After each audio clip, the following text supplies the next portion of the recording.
As we enter the second half of the year, South African consumers are facing a tough reality: rising living costs, high borrowing rates, and now global trade pressures that threaten to make things worse. Trump's 30% tariffs aimed at imports from several nations, including those supplying components to South Africa's manufacturing and automotive sectors. For a country already grappling with straight 6 months of manufacturing contraction, this is a double blow now. For more on this, we are joined by Dehan Scherman, Process Development and Change Manager at National Debt Advisors. Now, they are South Africa's leading debt counselling company dedicated to helping South Africans struggling with their finances become debt-free in under 60 months. Mr. Sherman, thank you for your time on the program this hour. So I guess it's also a good thing that South Africans are quite cautious when it comes to credit. But maybe another question would be, why aren't they borrowing even though credit is technically available? I think it's because consumers have learned that credit isn't always the option or the alternative. So we're seeing that people are prioritizing necessity over luxury, and they're being a bit more mindful this time around. You know, you'd expect that the decrease in the interest rates might lead to higher borrowing. However, what we're seeing here is a different trend. We're seeing that consumers are less likely to borrow money. They're more likely to prioritize their standard of living and ensure that they don't exceed their monthly expenses. So this is definitely a trend that we've seen take place in recent months. And we can expect consumers to remain cautious given that the current economic outlook is very uncertain. We've seen this before where Trump tried to impose tariffs previously.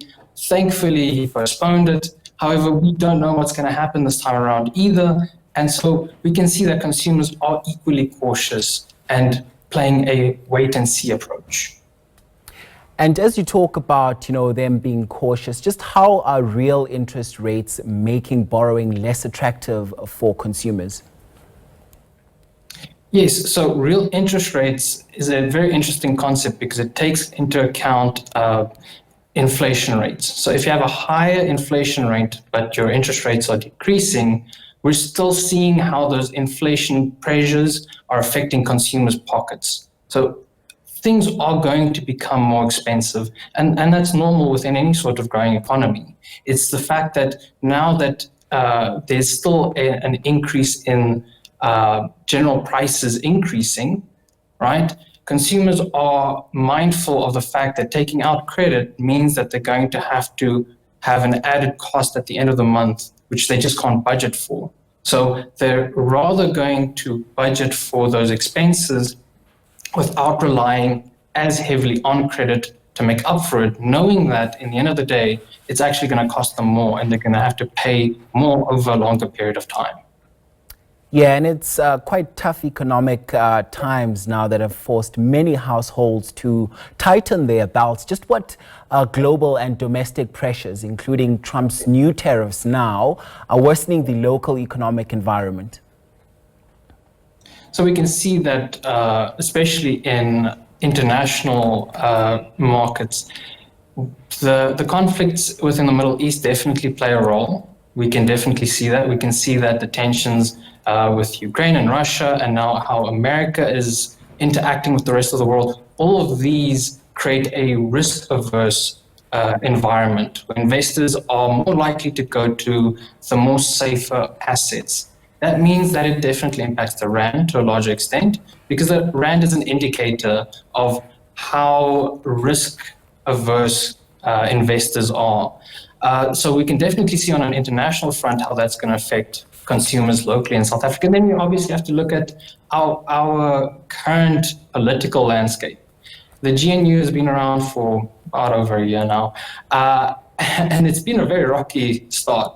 There's been quite a few instances where South Africans were put on the back foot because they didn't know how stable the government really was, with the different parties within the GNU fighting each other and having disagreements, understandably so.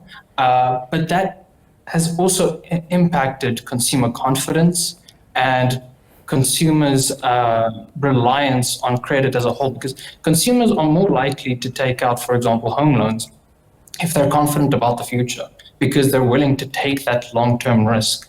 We're not seeing that anymore. We're seeing a lot of uncertainty all around, and people really don't know what to do. So they'd rather just not do anything and hold on for now up until there's a bit of a clearer picture. And I must concur with you there, because we've seen it, we've lived it, some of the effects of what you just spoke about now, given how long it's also taken to have a budget passed. So you also speak about safer assets. Let's talk about those and what do those entail? Yes, so we're looking primarily at bonds and home loans. So home loans are usually an indicator of consumer confidence. When interest rates decrease, you would assume that people are more likely to take out home loans because it signals a reduction in the rate cut cycle, which means that the rates are now going to be cut. And if you can afford a bond, you'll be able to afford a bond within the near future because the interest rates will just keep on decreasing. And even if it starts increasing, you're able to afford it when it's at a higher standard, which means that you shouldn't be in any real risk of defaulting on your home loan. It also means that consumers are more confident in their future. You're not going to take out a home loan if you're not confident about your future, if your future is uncertain, if you don't know if you're going to have a job tomorrow, you're not going to take out a bond, right? So these are indicators of consumer confidence within the economy. And we're seeing right now that although there has been a slight uptick in the bond market, it hasn't necessarily been as large as we've seen it in previous years and in previous interest rate cut cycles. And these are certainly tough economic times. You know, people get paid on this day, and by the next day, you know, they've spent more of their salary than ever. And these are really tough economic times, and forced many people, like I said a bit earlier, to tighten their belts as well. And part of us having this conversation is that we're also able to bring awareness around the widening gap as well, Mr. Scherman. Just what smart financial steps can consumers take during uncertain economic times? So firstly, and I think this goes without saying, don't rush into debt. We've seen that over the last decade, South Africans have, to a large extent, become very reliant on debt in order to service their day-to-day expenses. But whatever the situation is, don't rush into debt. Don't let it be your first option. Make sure that it is your last option. Find ways to budget within your means. Make sure that you're able to track what you earn and what you spend. You'd be surprised at how many people actually have a budget. Budget is your roadmap to financial freedom, and if you know where you're spending your money, you're more likely to take control of your finances and find a way to become financially free. So don't rush into debt. Have a budget in place. Look to cut where you can, and stay informed. Do your research, stay informed of the times, understand how what's happening around you is going to affect you. And then from there, you'll be able to make better decisions that will safeguard you in the future.